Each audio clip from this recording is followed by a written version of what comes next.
masa berganti, tantangan kan kita hadapi, bergandeng tangan untuk negeri, era kita menanti berseri.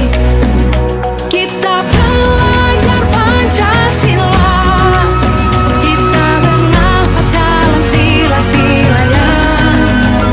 Kita belajar Pancasila,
Assalamualaikum warahmatullahi wabarakatuh. Waalaikumsalam warahmatullahi wabarakatuh. Terima kasih kepada Ibu Guru yang telah menghadiri acara berbagi praktik baik aksi nyata modul 1.4 menyebarkan pemahaman penerapan budaya positif. Kegiatan ini saya lakukan untuk memenuhi salah satu tugas aksi nyata modul 1.4 calon guru penggerak angkatan 10 Kabupaten Bandung. Kita lanjutkan ke materi yang pertama. Pengantar dari modul 1.4 adalah konsep pendidikan menurut Ki Hajar Dewantara, melihatkan pengakuan akan pentingnya budaya dan lingkungan positif di sekolah yang melibatkan murid sebagai fokus utama dalam konsep PHD. Pendidikan bukan hanya mentransfer pengetahuan, tetapi juga membentuk karakter dan pengembangan potensi setiap murid. Oleh karena itu, menciptakan budaya dan lingkungan mendukung inklusif dan membudayakan menjadi kunci untuk mewujudkan visi yang kita buat.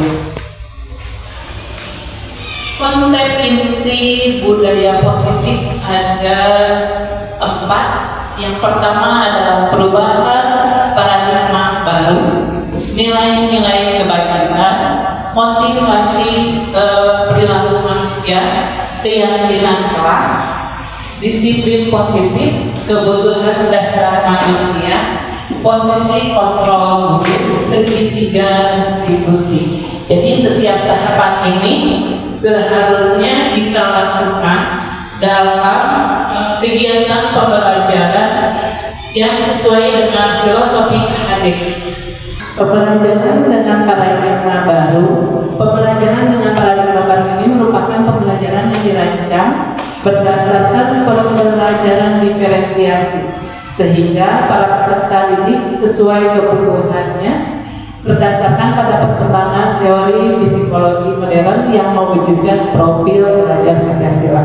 Jadi ketika kita melakukan pembelajaran di kelas, seyogyanya kita bisa mengakomodir kebutuhan siswa sesuai dengan minat dan bakat yang mereka miliki. Dan di sini ada profil pelajar Pancasila yang ada 6 komponen, yaitu beriman dan bertakwa, berkebinekaan global, gotong royong, mandiri, bernalar kritis, serta kreatif. Di sini ada miskonsepsi tentang teori kontrol. Seperti apa sih teori kontrol? Teori kontrol itu seperti kita mengawasi anak. Di sini kita selama ini berbeda pandangan. Menurut kita saat ini ilusi guru mengontrol murid, jadi kita yang mengendalikan murid. Lalu ilusi bahwa penguatan positif, efektif, dan bermanfaat. Jadi penguatan yang kita lakukan, kita merasa itu sangat bermanfaat bagi anak. Lalu ilusi bahwa kritik dan membuat rasa bersalah mampu membentuk karakter. Yang saya alami dan saya rasakan efektif sekali kalau anak dibuat merasa bersalah. Nah, lalu yang terakhir, ilusi yang terakhir yang ilusi bahwa orang dewasa berhak memaksa. Seringkali kita memaksa kehendak kita kepada anak-anak, padahal anak-anak pun mempunyai keinginan yang hanya mereka yang tahu, tidak berani mengemukakan karena kita orang dewasa yang terlalu memaksa mereka untuk menuruti kita. Lalu di sini kita akan merubah paradigma stimulus respon ke pendekatan teori kontrol. Sebelumnya stimulus responnya itu realitas atau kebutuhan kita sama. Ternyata teori kontrol itu berbeda. Realitas kebutuhan kita itu berbeda, tidak sama antara satu anak dengan yang lain ataupun kita dengan anak. tidak sama. Semua orang melihat hal yang sama, tetapi menurut teori kontrol, setiap orang memiliki gambaran yang berbeda. Perspektif tentang satu hal satu dengan yang lainnya tidaklah sama. Kita mencoba mengubah orang agar berpandangan sama dengan kita, tapi menurut teori kontrol, semua perilaku memiliki tujuan. Ketika anak melakukan suatu hal, mereka mempunyai tujuan tanpa kita ketahui bahwa dalam hati dan pikiran anak itu punya tujuan tertentu. Lalu orang lain bisa mengontrol saya menurut stimulus respon, tetapi teori kontrol hanya Anda yang bisa mengontrol diri Anda. Jadi diri kita sendiri yang bisa mengontrol diri dalam diri kita. Lalu saya bisa mengontrol orang lain. Teori kontrol berbeda pendapat. Anda tidak bisa mengontrol orang lain. Jadi setiap orang mempunyai kebebasan berpendapat ataupun berperilaku sesuai dengan yang ada. Pemaksaan ada pada saat bujukan gagal. Ketika kita melakukan bujukan ternyata gagal, akhirnya kita suka memaksakan.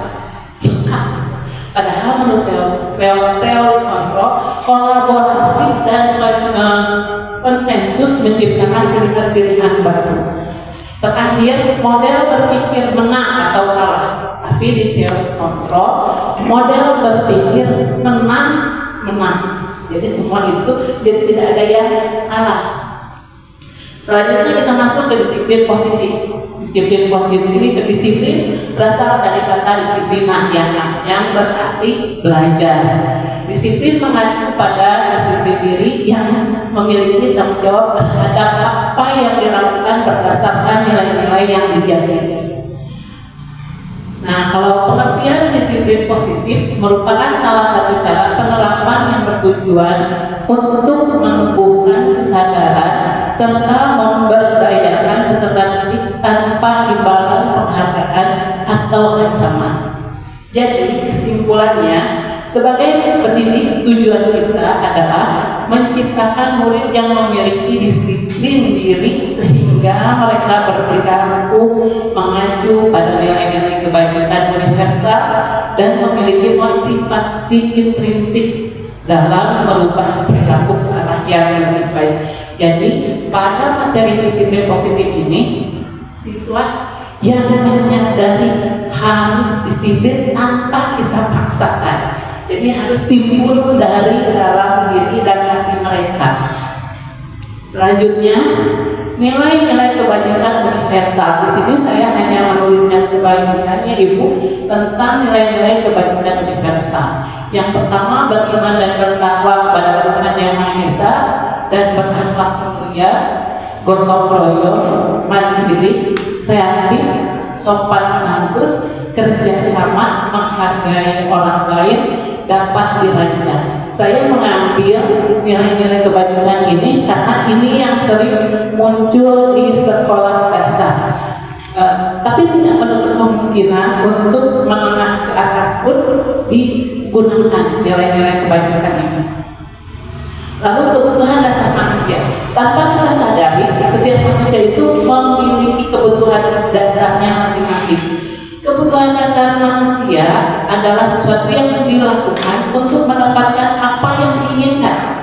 Setiap tindakan yang kita lakukan memiliki tujuan tertentu dan semua usaha yang terbaik dilakukan semata-mata untuk memenuhi kebutuhan dasarnya. Jadi ketika kita ingin melakukan sesuatu, kita kan ingin memenuhi kebutuhan dasar yang kita perlukan. Contohnya kita bekerja, kita kan akan ingin memenuhi kebutuhan dasar kita sebab untuk mempertahankan hidup. Jadi setiap manusia itu melakukan sesuatu pasti berdasarkan kebutuhan dasar masing-masing. Nah, di sini ada 5 kebutuhan dasar manusia. Yang pertama tentunya bertahan hidup. Apa saja yang ada di dalam kebutuhan bertahan hidup? Di dalam kebutuhan bertahan hidup itu ada kesehatan, rumah, makanan, kebutuhan psikologis juga termasuk pada kebutuhan bertahan hidup. seperti perasaan aman itu masuk ke dalam kebutuhan dasar manusia. Proses reproduksi, nah itu kebutuhan dasar juga. Kebutuhan dasar yang kedua adalah cinta, kasih sayang, dan ingin diterima. Kebanyakan anak-anak yang berperilaku tanda kutip nakal, biasanya dari kelima kebutuhan ini ada yang tidak terpenuhi. Kebanyakan yang tidak terpenuhi adalah cinta, kasih sayang, dan ingin diterima. Di sini yang termasuk ke dalam kebutuhan cinta, kasih sayang, dan ingin diterima yaitu hubungan dengan koneksi sosial, memberi dan menerima kasih sayang, dan kebutuhan untuk merasa bagian dari suatu kelompok. Yang ketiga, kebutuhan penguasaan. Apa saja yang termasuk dalam kebutuhan penguasaan? Yaitu ingin mencapai sesuatu, termasuk ke dalam kebutuhan penguasaan. Lalu menjadi kompeten, menjadi terampil, diakui atas prestasi dan keterampilan kita. Itu termasuk ke dalam kebutuhan penguasaan. Yang terakhir, kebebasan atau freedom. Freedom ini yang faktor-faktornya mandiri, lalu memiliki pilihan dan mampu mengendalikan arah hidup. Yang terakhir, 5 kebutuhan dasar manusia adalah kesenangan. Kita tentu ingin senang ya. Nah, yang dimasuk ke dalam kebutuhan kesenangan, mencari kesenangan, bermain, dan tertawa. Selanjutnya, setelah membahas mengenai 5 kebutuhan perilaku manusia, 5 kebutuhan dasar, kita masuk ke motivasi. Nah, disinilah motivasi kenapa seorang anak berperilaku. Ada 2 motivasi. Yang pertama, motivasi ekstrinsik. Motivasi ekstrinsik ini biasanya anak menghindari hukuman. Takut, misalnya takut dihukum sama ibu guru, jadi dia datang lebih awal. Takut dihukum ibu guru karena tidak mengerjakan PR. Nah, ini adalah motivasi ekstrinsik, jadi dari luar datangnya, bukan dari dalam diri si anak. Yang kedua, untuk mendapatkan imbalan atau penghargaan. Si anak rajin belajar, rajin mengerjakan PR, ulangan 100, itu hanya ingin mendapatkan imbalan berupa hadiah dari guru ataupun dipuji oleh guru. Itu yang dinamakan sama motivasi ekstrinsik.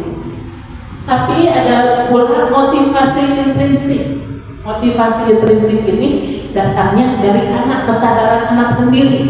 Jadi tidak ada faktor pemicunya. Dia memang menyadari, oh saya harus datang lebih pagi, tidak boleh kesiangan, karena memang itu adalah tanggung jawab saya sebagai siswa. Atau saya harus belajar dengan rajin karena memang saya ingin menjadi pintar, tidak ingin mendapatkan hadiah. Nah, itu yang dinamakan motivasi intrinsik. Jadi setiap siswa itu mempunyai 2 motivasi tersebut. Jadi kita sebagai guru harus mengarahkan siswa ke motivasi yang kedua, yaitu motivasi intrinsik dari dalam diri, harus menumbuhkan kesadaran kepada siswa atau murid kita. Nah, di sini ada perbedaan antara hukuman, konsekuensi, dan restitusi.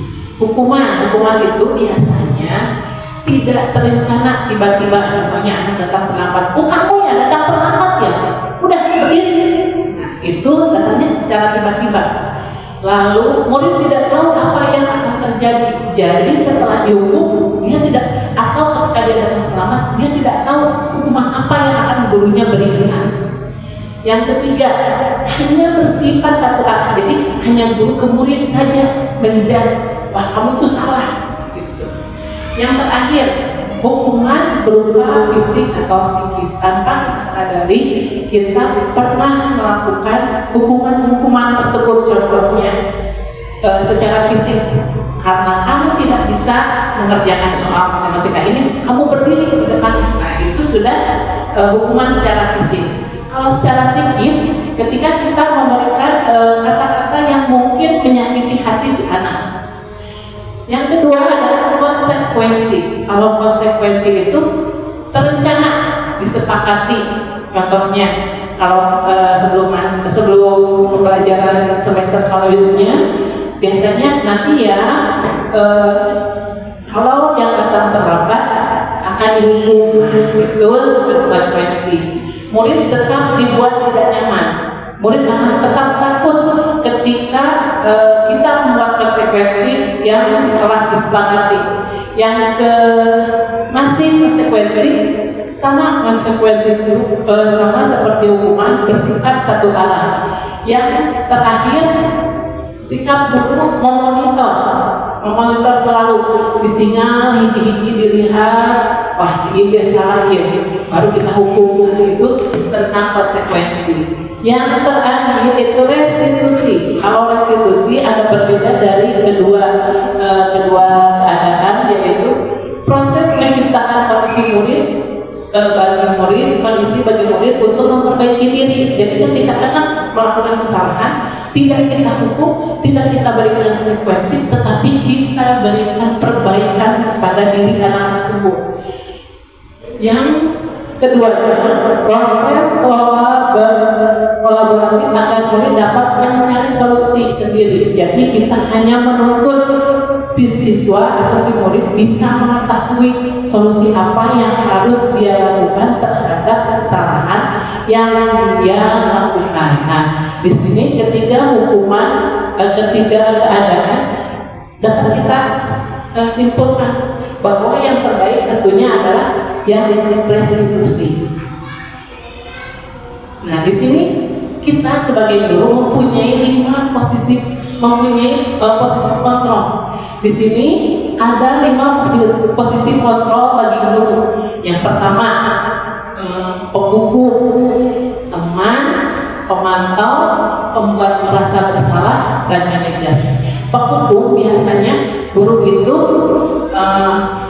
setiap murid melakukan kesalahan langsung saat itu juga, kamu salah ya, sekarang pernah di depan bendera bersihkan sampah. Itu si anak menjadi lebih takut kepada kita. Tapi berubah itu seperti pada slide awal, yaitu yang keluar adalah motivasi ekstrinsik dari jiwa anak. Yang kedua, pemantau. Jadi guru itu kerjaannya hanya melihat, oh iya salah ya, pemantau. Yang ketiga, teman.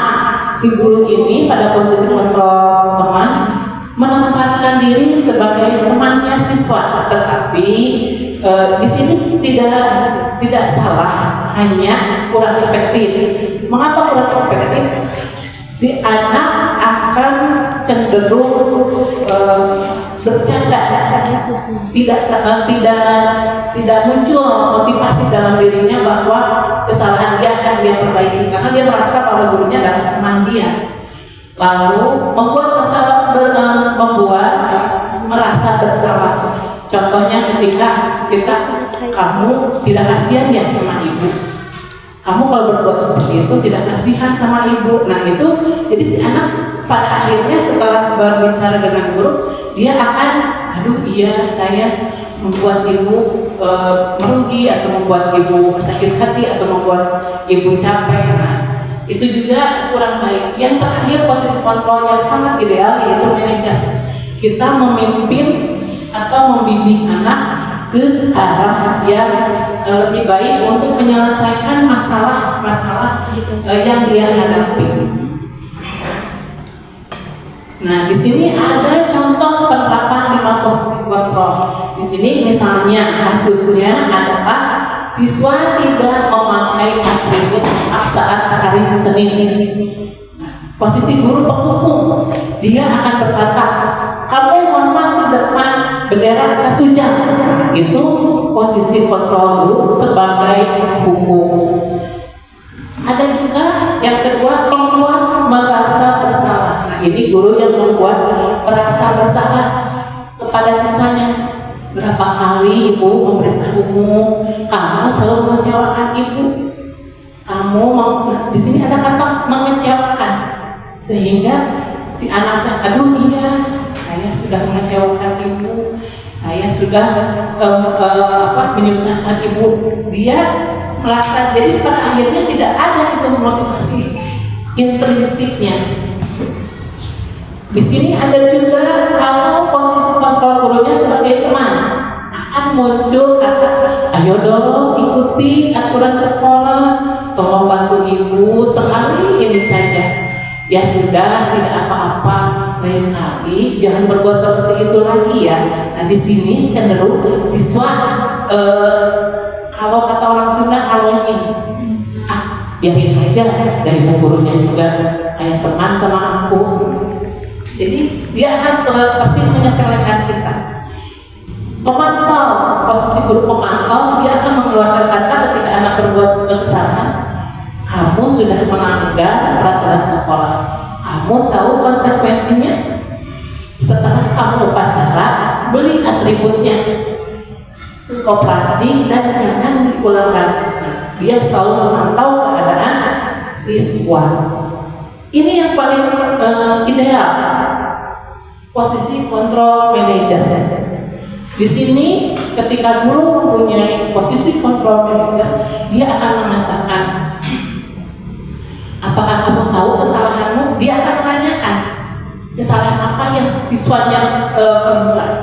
Kira-kira bagaimana kamu memperbaiki kesalahan? Nah, di sini yang perlu digali lagi atau kita terapkan di sekolah kita akan berusaha memposisikan kita dalam posisi kontrol manager. Coba setelah saya paparkan 5 posisi kontrol, saya ingin tahu pendapat ibu-ibu sekalian. Kalau seperti kalimat ini, posisi kontrol kita sebagai apa? Saya kecewa sekali dengan kamu. Coba, saya kecewa sekali dengan kamu. Iya, betul. Di sini guru menjadi posisi kontrolnya sebagai pembuat merasa bersalah. Kalau gini, kamu tidak akan pernah mendapatkan nilai jika kamu tidak mengerjakan tugas.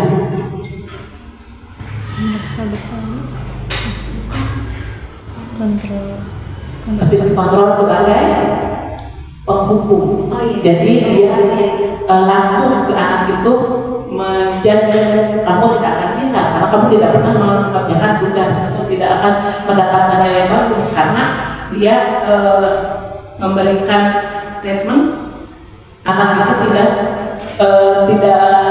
pintar, tidak akan pintar jika tidak akan mendapatkan nilai jika tidak pernah mengerjakan tugas. Nah, kita masuk setelah 5 posisi kontrol dulu, kita masuk keyakinan kelas. Kenapa harus keyakinan kelas dan mengapa bukan peraturan kelas? Di sini, nah, pembentukan keyakinan kelas sifatnya memang abstrak, tidak konkret. Lalu berupaya pernyataannya itu universal, jadi tidak panjang seperti peraturan atau kata pasti. Dia hanya beberapa kata atau satu kata. Lalu kata-kata keyakinan kelas itu dibuat dalam pernyataan positif. Yang keempat, sedikit saja agar mudah diingat. Jadi kalau membuat keyakinan kelas tidak usah panjang seperti tata tertib, cukup satu kata dan mudah mengingatnya. Selanjutnya, sesuai dengan kondisi kelas dan sekolah sehingga mudah diterapkan. Ketika kita membuat keyakinan kelas, kita sesuaikan dengan keadaan sekolah kita. Misalnya, keyakinan kelas tahun sekarang tidak bisa dipakai untuk tahun berikutnya karena kondisi dan keadaan siswa itu berbeda, kebutuhan dasarnya pun akan berbeda, sehingga setiap keyakinan kelas setiap tahun pasti berubah. Lalu semua warga kelas atau semua warga kelas dilibatkan pada kelas atau sekolah dilibatkan saat membuat keyakinan. Ketika kita membuat keyakinan dari peraturan, kita buat kesepakatan, lalu kita turunkan menjadi keyakinan kelas. Nah, semua siswa itu harus terlibat karena setiap anak punya kebutuhan yang tadi, punya motivasi motivasi sendiri-sendiri. Makanya setiap anak harus mampu mengungkapkan apa yang keyakinan kelas apa yang dia inginkan di kelas kita nantinya. Nah, di sini setelah kita mempunyai segitiga, setelah kita mempunyai keyakinan kelas, kita dapat mengaplikasikan keseharian kita ketika anak berbuat kesalahan dengan segitiga restitusi. Segitiga restitusi ini adalah suatu proses dialog yang dijalankan oleh guru agar dapat menghasilkan murid yang bertanggung jawab dan mandiri. Jadi yang keluar adalah motivasi intrinsik. Segitiga restitusi ini terdiri dari 3 langkah. Yang pertama yaitu menstabilkan dulu identitas anak ketika berbuat salah. Lalu kedua, validasi tindakan yang salah. Setelah menstabilkan keadaan anak, identitas anak, lalu kita masuk ke validasi tindakan yang salah. Kita tanyakan apa perbuatan yang dia lakukan, kesalahan apa yang dia lakukan. Setelah kita ketahui, kita berikan biar dia tenang, lalu kita lakukan langkah yang ketiga, menanyakan keyakinan. Makanya keyakinan kelas dibuat terlebih dahulu agar ketika kita menyikapi permasalahan dengan menggunakan segitiga restitusi sudah ada patokannya. Di sini menstabilkan ini langkah-langkah restitusi. Yang pertama, menstabilkan identitas. Berdasarkan prinsip pembuatan kesalahan bagian dari proses pembelajaran. Contohnya ketika misalnya hari ngonjok tuh dibaca, ibu bisa panggil harinya itu. Stabilkan identitasnya dulu dengan cara kamu tadi berbuat apa. Lalu bisa juga dengan kata-kata tidak ada manusia yang tidak sempurna. Ibu juga pernah kok melakukan hal seperti itu. Nah, jadi si anak tidak terlebih dahulu, tapi geningan ibu oke manusia pernah melakukan hal yang salah. Nah, setelah itu setelah distabilkan dengan kata-kata, ibu tidak mau mencari siapa yang salah, tapi ibu ingin mencari solusi dari masalah yang kita alami sekarang. Kita masuk ke langkah yang kedua, validasi tindakan. Di sini berdasarkan prinsip setiap perilaku berupaya memenuhi semua kebutuhan tertentu. Nah, pada validasi kesalahan ini kita bisa mengungkapkan kata-kata atau mengucapkan kata-kata kamu pasti punya alasan melakukan hal itu. Contoh ketika Arif tadi memukul Bagja, coba tadi apa yang Arif lakukan kepada Bagja? Saya memukul Bagja. Kenapa bisa dipukul bagjanya? Nah, itu bagjanya duluan merebut makanan aku. Nah, iya, tidak apa-apa. Misalnya itu sesama teman, tidak boleh saling bertengkar. Jadi kita validasi dulu. Lalu apa yang kamu lakukan setelah dipukul? Enggak, bapak, jangan cuma dipukul aja. Nah, dipukul itu lalu kita masuk ke langkah yang ketiga. Menanyakan keyakinan berdasarkan prinsip kontrol bahwa pada dasarnya kita termotivasi secara intrinsik. Nah, di sini si anak yang si anak yang melakukan kesalahan itu kita tanya keyakinan kelas kita yang pertama. Kan kita sudah bikin tuh ada gotong royong, mandiri misalnya, lalu menghormati orang lain, bersikap sopan, bersih. Nah, coba kamu tadi perilaku yang kamu lakukan tadi sesuai tidak dengan keyakinan kelas yang kita buat? Oh tidak, keyakinan kelas mana yang kamu langgar? Menghormati orang lain, Bu. Nah, itu salah satu mengenai keyakinan kelas.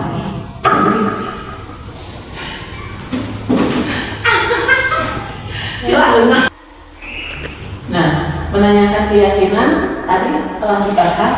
Jadi kita menanyakan gambaran sebuah kelas yang ideal untuk kita bagaimana. Lalu kita juga ketika menanyakan keyakinan bisa menanyakan ke anak itu, kamu ingin menjadi orang seperti apa? itu tentang penekanan menanyakan keyakinan kelas.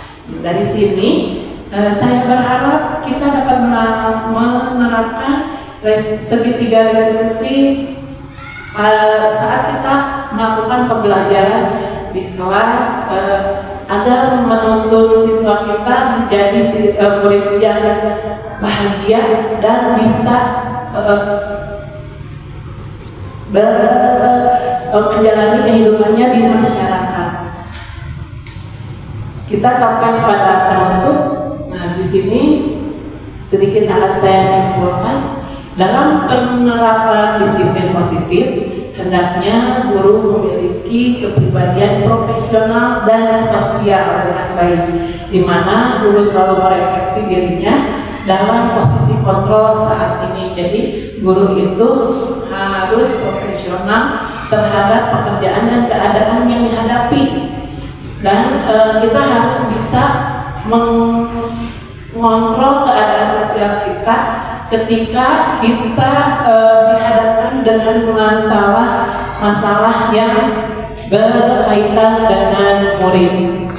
Bagaimana perjalanan dirinya sebagai among, kita sebagai among, sebagai manajer yang menuntun murid menjadi insan yang mandiri, merdeka dan bertanggung jawab sesuai dengan profil pelajar Pancasila yang kita atau negara kita inginkan. Anak-anak yang mempunyai kebinekaan global, lalu mandiri, kreatif. Sekian pemaparan dari saya. Mungkin acara selanjutnya yaitu tanya jawab. Silahkan, apakah ada dari rekan-rekan yang akan bertanya atau sharing pada kesempatan kali ini. Silahkan pada rekan-rekan saya berikan kesempatan.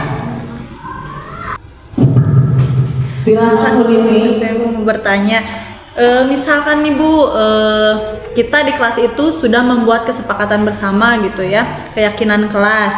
Nah, kan sudah ada peraturan, tanggung jawab dan apa konsekuensi ke depannya gitu ya.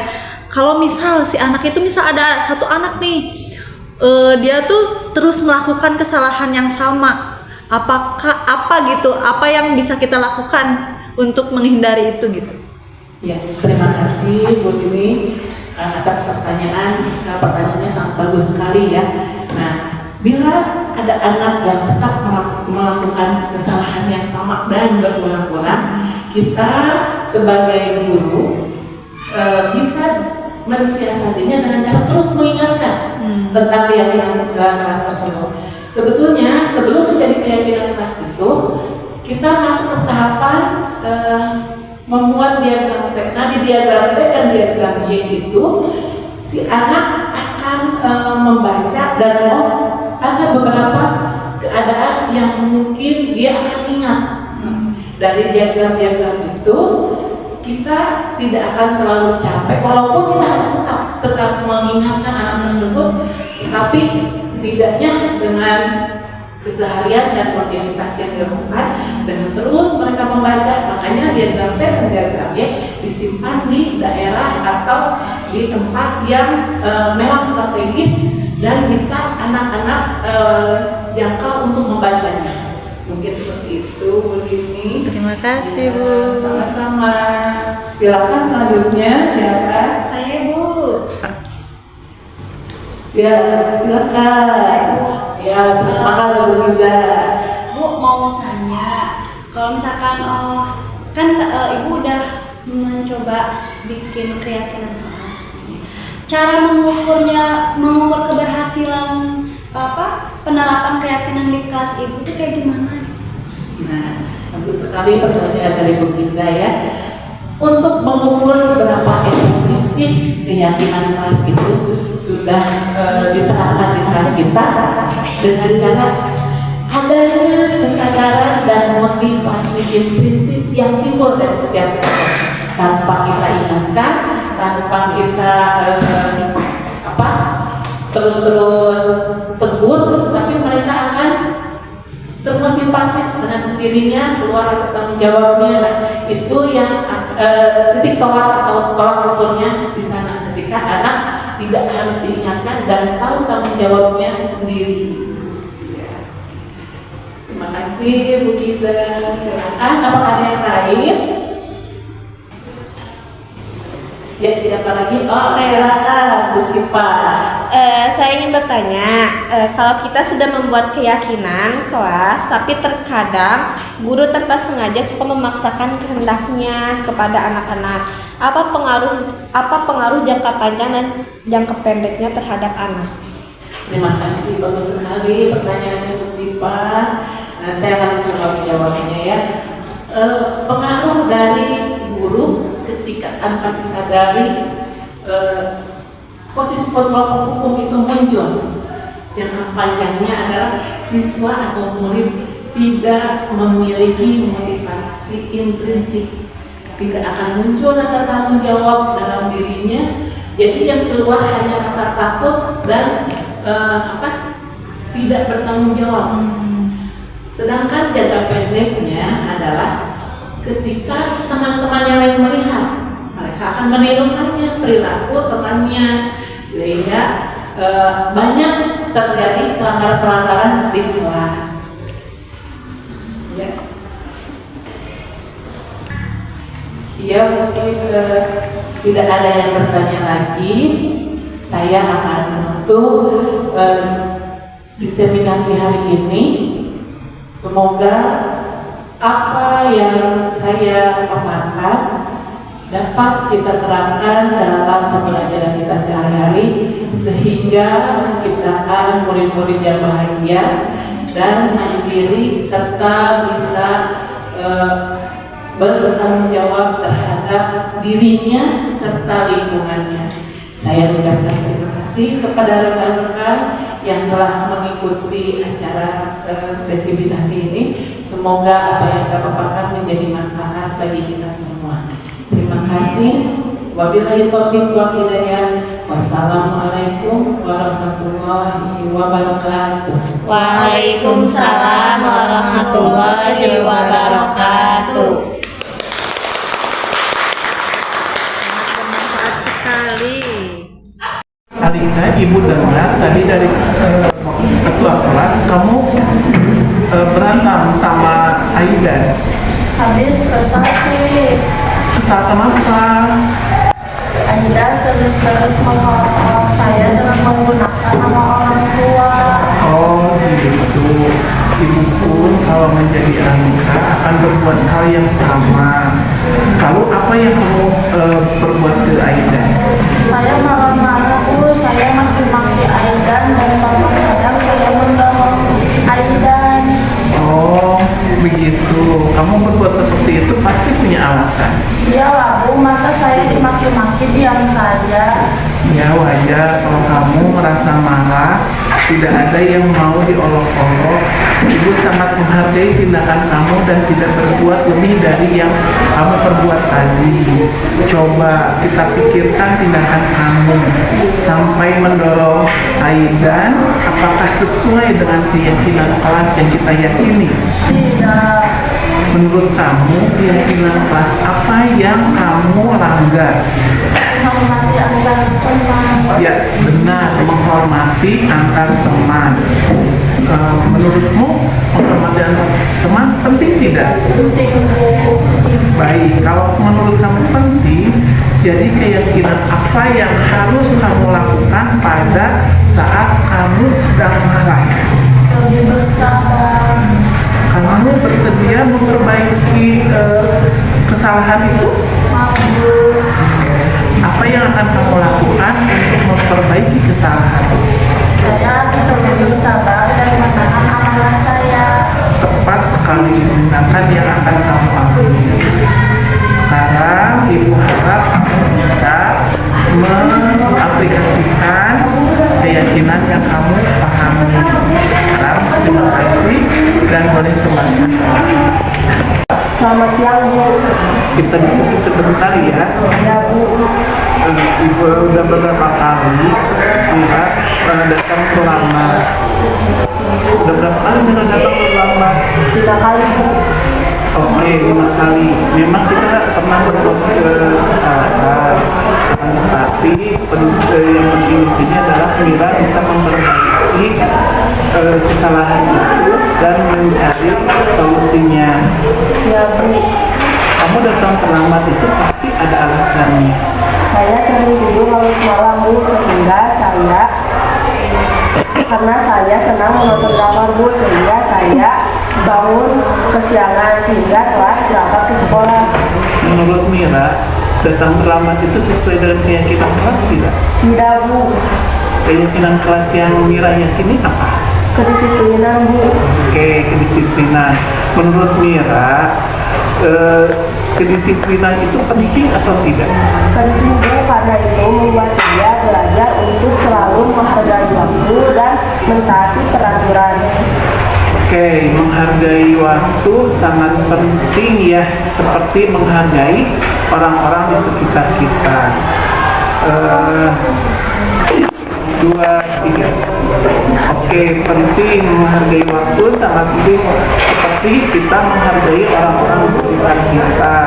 Ketika kita menghargai waktu, maka pekerjaan yang kita lakukan akan bermakna. Saya menyesal sudah sering terlambat. Saya mohon maaf Bu. Ibu sangat menghargai permintaan maafmu dan berusaha untuk tidak mengulangi lagi ya. Ya Bu, Menurutmu apa yang harus dilakukan agar tidak terlambat lagi? saya akan mencoba tidur lebih cepat Bu dan membatasi waktu untuk menonton drakor, sehingga keesokan pagi harinya saya akan bangun lebih awal. Oke, itu janji Mira. Ibu harap apa yang Mira janjikan ditepati ya. Baik Bu, terima kasih. Ya, silakan ke kelas lagi.